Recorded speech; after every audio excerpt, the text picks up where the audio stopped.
नमस्कार मित्रों, मैं कौशल कुशल मिश्रा आप सभी का स्वागत करता हूं आपके अपने YouTube चैनल अभिज्ञान अकेडमी पर। मित्रों, आज हम लोग पढ़ेंगे भारत के भूगोल में भारत के पर्वत। ठीक है, तो इस शानदार टॉपिक है, छोटा सा टॉपिक है, 1 नंबर आपको देखा जाएगा, लिख के रख लो।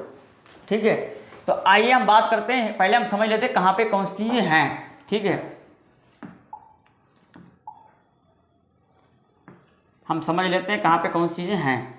तो देखिए, सबसे पहले हम बात समझ लेते हैं क्या क्या पढ़ने वाले हैं। जितने पर्वत है सब हम ट्रांस हिमालय को पढ़ेंगे, महान हिमालय को पढ़ेंगे, लघु हिमालय को पढ़ेंगे, अरावली पर्वत श्रेणी को पढ़ेंगे, विंध्याचल और सतपुड़ा पर्वत पढ़ेंगे, पश्चिमी घाट, पूर्वी घाट, नीलगिरी पर्वत तक सब पर्वत हम पढ़ डालेंगे। ठीक है, आइए हम समझते हैं यहाँ पर कहाँ पर कौन चीज़ें हैं। सबसे पहले बात करेंगे ट्रांस हिमालय। तो देखिए, ट्रांस हिमालय से पहले समझ लो महान हिमालय। यहाँ से लेकर के आपको पता है ये हमारी है महान हिमालय, नेपाल से होते हुए यहाँ तक। ठीक है, ये पूरा अपना है महान हिमालय।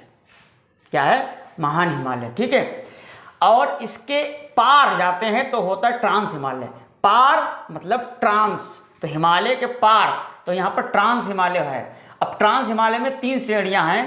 ट्रांस हिमालय की बात करें तो यहाँ पर 3 श्रेणियाँ, काराकोरम, लद्दाख, जास्कर और कैलाश पर्वत। ठीक है, तो देखिए सबसे ऊपर हम बात करेंगे क्या, तो यहाँ पर आप कहोगे काराकोरम, फिर बात करेंगे किसकी, लद्दाख, और फिर बात करेंगे जास्कर, और यहाँ पर हम बात करेंगे किसकी, कैलाश पर्वत की। ठीक है, तो ये हमने समझ लिया क्या क्या है। इसे हम कहेंगे काराकोरम, यहाँ पर है लद्दाख, और ये है जास्कर, और ये अपना है कैलाश पर्वत। ठीक है, अब हम बात करते हैं महान हिमालय की। किसकी बात करते हैं? महान। अच्छा, आप एक चीज़ समझो, काराकोरम में एक चोटी है। काराकोरम में एक चोटी है। काराकोरम में एक चोटी है जो भारत की सबसे ऊंची चोटी है। भारत की सबसे ऊंची चोटी है, और इसका नाम है K2, जिसे हम कहते हैं गाडविन ऑस्टिन। गाडविन ऑस्टिन। ठीक, ये भी आपको ध्यान रखना है। और काराकोरम एक क्या है? काराकोरम एक दर्रा है जो कि भारत का सबसे ऊंचा दर्रा है। ठीक, ये भी आपको ध्यान रखना है। अब हम बात करते हैं लद्दाख की, लद्दाख श्रेणी की। ये अपना लद्दाख श्रेणी है। ठीक है, तो लद्दाख श्रेणी की बात करें तो यहाँ पर अब आप प्रश्न कुछ ही बन सकता है, लद्दाख जो है किसके किसके बीच में है, तो आप कहोगे लद्दाख काराकोरम और जास्कर के बीच में है। नहीं याद रहे तो याद कर लो, अभी याद करवा रहे हैं। देखो, ये तीनों श्रेणी याद करवाते हैं। बोलो का, ला और जा। हमने एक शब्द बना दिया कलेजा। कैसे याद करोगे? हिमालय में, हिमालय के पार जाने के लिए होना चाहिए कलेजा।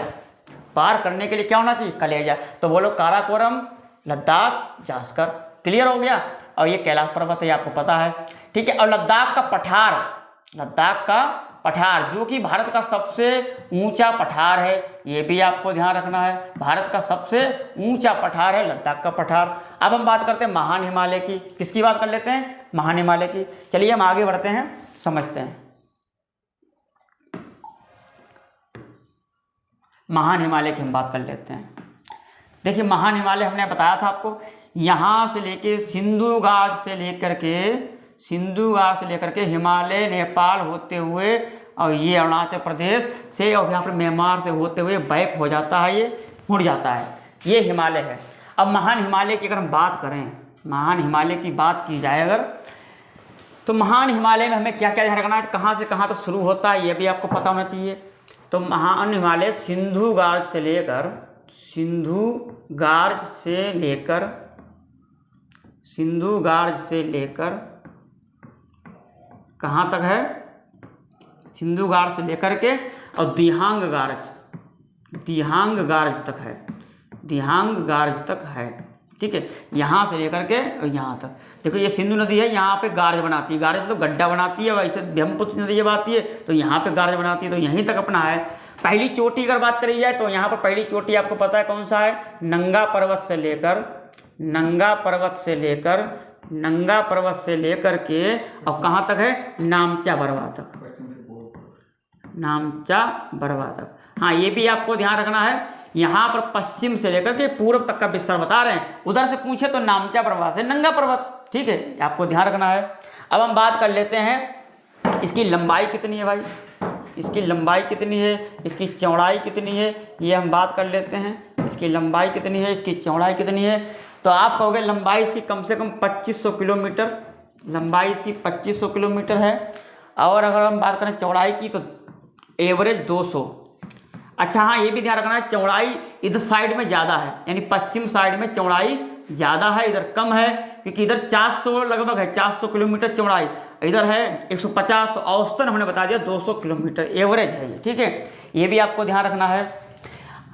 विश्व की सबसे ऊंची, ध्यान रखना, विश्व की सबसे ऊंची कोई का श्रेणी है, पर्वत श्रेणी, तो वो महान हिमालय, विश्व की सबसे ऊंची पर्वत श्रेणी, विश्व की सबसे ऊंची पर्वत श्रेणी है, विश्व की सबसे ऊंची पर्वतमाला, ठीक है, ये भी आपको ध्यान रखना है, विश्व की सबसे ऊंची पर्वतमाला, ठीक है। इतने फैक्ट आपको याद रखने हैं, स्क्रीनशॉट ले लीजिए, ठीक है। हाँ, एक चीज़ और आप समझ लीजिए, 4 नदियों के आधार पर बांटा गया, देखो यहाँ नदियों के आधार पर नदियाँ निकली हैं, तो नदियों के आधार पर आप याद करना चाहते हैं तो देखो ध्यान रखो, सिंधु से सतलज, सिंधु से सतलज, सिंधु से सतलज, और फिर सतलज से काली, काली से तिस्ता, काली से तिस्ता, ठीक है, और तिस्ता से कहाँ तक, तिहांग। इनके नाम क्या पड़े, तो सिंध से सतलज का नाम हमने पंजाब हिमालय कहते हैं, पंजाब हिमालय कहते हैं, या कश्मीर हिमालय कहते हैं, ठीक है। सतलज से काली का कहते हैं कुमायूं, कुमायूं, और काली से तिस्ता के लिए हम कहते हैं नेपाल हिमालय, नेपाल हिमालय, और इसे हम कहते हैं असम हिमालय। आइए हम देख लेते हैं कैसे। देखिए यहाँ से ये नदी 2 हो गई, कौन कौन सी, सिंधु और सतलज, यस यस, ठीक है। फिर सतलज से यहाँ तिस्ता तक, काली तक, और फिर काली से तिस्ता टी, और फिर यहाँ पर ये टी, ये नदियों का विभाजन हो गया, ठीक है। इतना ही पढ़ना है, चलते हैं हम आगे। अब हम समझ लेते हैं आगे मध्य हिमालय, ठीक है। तो हिमालय के जो नीचे है, जो हिमालय के नीचे वाली श्रेणी जो है ये वाली, उसे हम मध्य हिमालय कहते हैं, ठीक है। इसमें कुछ नहीं ध्यान रखना है, ये इसकी चौड़ाई बहुत कम है, ठीक है, मध्य हिमालय से कम है, लंबाई भी इसकी कम है, अलग अलग जगह पर है। यहाँ पर बहुत सारी आपको क्या मिलेंगी, घाटियाँ मिलेंगी, देहरादून जैसी घाटियाँ, कुल्लू मनाली, बहुत ही घूमने वाला शानदार स्थल, कुल्लू मनाली वगैरह यहाँ पर यहीं पर मिलता है, ठीक है, ठीक है। हम आगे बात करते हैं, मध्य हिमालय के बाद हम बात करते हैं शिवालिक हिमालय की, हम बात करते हैं किसकी, शिवालिक हिमालय की, और फिर हम बात करते हैं अरावली पर्वतमाला की। किसकी बात कर लेते हैं, अरावली। अरावली पर्वतमाला कहाँ है, तो आप कहोगे यहाँ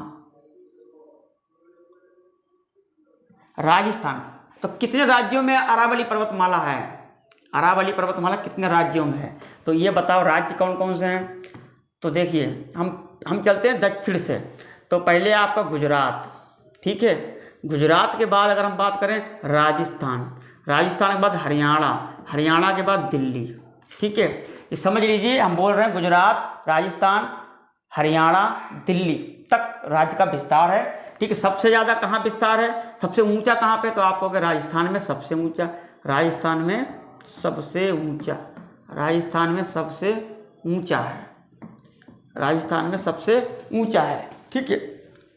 ये आपको बातें ध्यान रखनी, राजस्थान में सबसे ऊंचा है।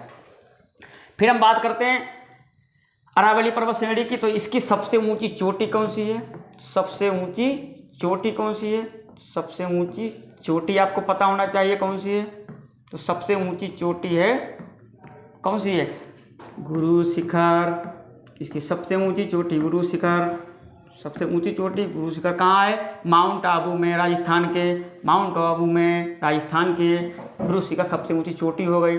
अगर हम बात करें सबसे कैसी पर्वतमाला है, ये पर्वत कैसा है, तो उदाहरण कैसा, तो अवशिष्ट, कैसा है, अवशिष्ट पर्वत है ये, किस युग का है, तो आप कहोगे प्री कैम्ब्रियन युग का है, प्री कैम्ब्रियन युग का है। ठीक है, ये भी आपको ध्यान रखना है, प्री कैम्ब्रियन युग। ठीक है, इतनी बातें आपको ध्यान रखनी है। चलते हैं हम आगे, विंध्याचल पर्वत की बात कर लेते हैं। किसकी बात कर लेते हैं? अब हमने यहाँ पर पढ़ा था राजस्थान, अब हम पढ़ते हैं विंध्याचल। तो विंध्याचल कहाँ विस्तार इसका है, तो आपको कहाँ विस्तार है? गुजरात, गुजरात में, गुजरात के बाद हम बात करते हैं एमपी की, फिर करते हैं हम यूपी की, और फिर करते हैं बिहार तक। तो ये 4 राज्यों में इसका विस्तार है। विंध्याचल पर्वत का भी 4 राज्यों में विस्तार, और अरावली पर्वत श्रेणी का भी 4 राज्यों में विस्तार है। ठीक है, विंध्य पर्वत की बात करें तो ये भी एक अपशिष्ट पदार्थ का ही उदाहरण है। ठीक, ध्यान रखना है आपको, अपशिष्ट पर्वत का ही उदाहरण है।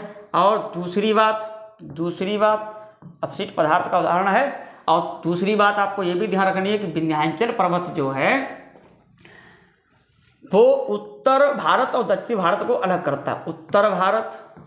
उत्तर भारत और दक्षिण भारत को अलग करता है, उत्तर भारत और दक्षिण भारत को अलग करता है।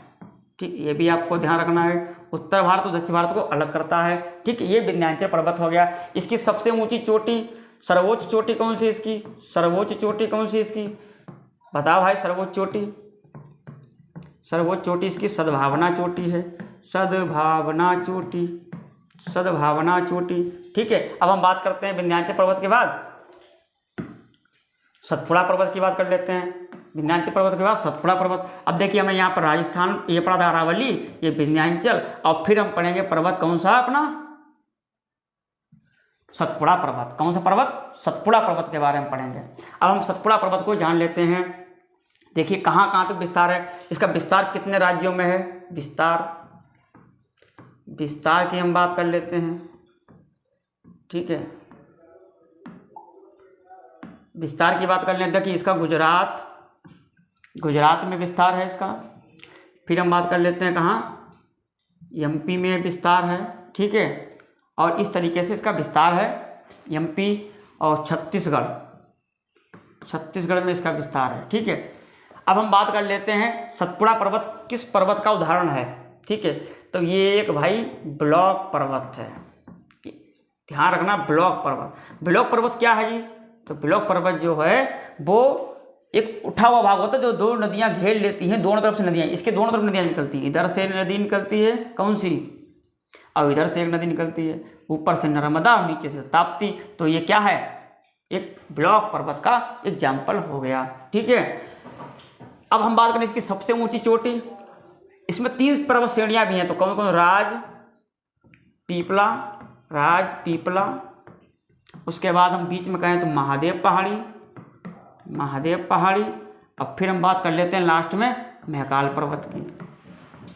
महाकाल पर्वत, इसका एग्जाम्पल कौन सा है? महाकाल पर्वत। महादेव पहाड़ी की सबसे ऊंची चोटी कौन सी है? तो आप ध्यान रखना, धूपगढ़ जो है इसकी सर्वोच्च चोटी है। आपको ध्यान रखना है, धूपगढ़ इसकी सर्वोच्च चोटी है। महाकाल की चोटी आपको पता है कौन सी है? अमरकंटक चोटी, जहाँ से 2 नदियाँ निकलती हैं, सोन और नर्मदा। ये आपको ध्यान रखना है। ठीक है, सतपुड़ा पर्वत आपने समझ लिया कहाँ पर है? अरावली, विंध्याचल और कौन सा? सतपुड़ा पर्वत। ठीक है, हम आगे बढ़ते हैं। सतपुड़ा पर्वत के बारे में जान लिया हमने। अब हम बात करते हैं सह्याद्री पर्वत। सह्याद्री पर्वत कहाँ है जी? तो सह्याद्री पर्वत देखिए, ये है अपना सह्याद्री पर्वत, जिसे हम पश्चिमी घाट के नाम से जानते हैं। इसे हम पश्चिमी घाट कहते हैं, इसे हम पश्चिमी घाट जानते हैं। ठीक है, ध्यान रखना, पश्चिमी घाट एक ऊंचा है। कैसा है? पूर्वी घाट की अपेक्षा ये ज़्यादा अधिक ऊंचा है। ठीक है, ध्यान रखना। क्यों ऊंचा हम कैसे जानते हैं? क्योंकि नदियाँ ज़्यादातर इधर से निकल करके और इधर जाती हैं, पूर्वी घाट की तरफ ढाल है। इस अंदाज से हम यही कंसेप्ट है जानने का। अब हम बात करते हैं सह्याद्री पर्वत। ठीक है, तो ये हमने यहाँ पर समझ लिया सह्याद्री पर्वत। ठीक है, कितने राज्यों में? तो आपको गुजरात और महाराष्ट्र, गोवा और कर्नाटक और केरल, इतने राज्य में। कौन कौन राज्य? फिर से बात करते हैं, गुजरात हो गया, उसके बाद कौन सा राज्य है? महाराष्ट्र, गोवा, कर्नाटक और फिर केरल। ठीक, यहाँ पे कर्नाटक। तो इतने राज्यों में इसका विस्तार है। ठीक है, आगे हम और समझेंगे यहाँ से कौन कौन नदियाँ निकलती। केवल आप आज हमारा केवल यह था कि आप समझ जाएं कहाँ पे कौन सा पर्वत है। ठीक है, हम आगे बढ़ते हैं। सह्याद्री पर्वत के बाद पूर्वी घाट को जान लेते हैं। पूर्वी घाट, देखो पूर्वी घाट को हमने बताया था इस तरीके से, आप जान लीजिए ये पूर्वी घाट है, यहाँ पे छिछला हुआ है। ठीक है, यहाँ से नदियाँ जाते हैं, इसे फाड़ दिया है समझो, इस तरीके से पर्वत है। ठीक है, ये भी हमारे समझ गए। अब हम बढ़ते हैं आगे। नीलगिरी पर्वत, इसको हम समझ लेते हैं। देखिए यहाँ पर समझिए, ये हमारा इंडिया प्रायद्वीपीय भारत है। यहाँ से आया कौन सा, पश्चिमी घाट। ठीक है, यहाँ से आया पूर्वी घाट, और यहीं पर है बोलो कौन सा, नीलगिरी पर्वत। ठीक है, ये एक ग्रंथि है। यहाँ से हमने एक चीज़ समझी, ये क्या है बोलो, एक ग्रंथि है, ग्रंथि है। और दूसरी बात, पूर्वी और पश्चिमी घाट का मिलन बिंदु, पूर्वी घाट प्लस पश्चिमी घाट का मिलन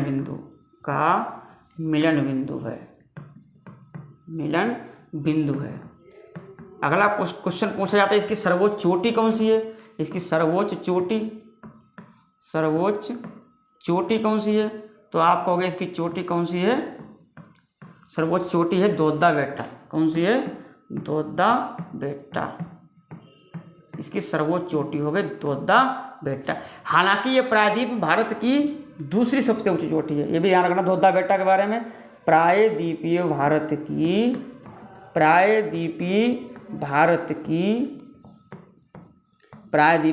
की दूसरी सबसे ऊंची चोटी।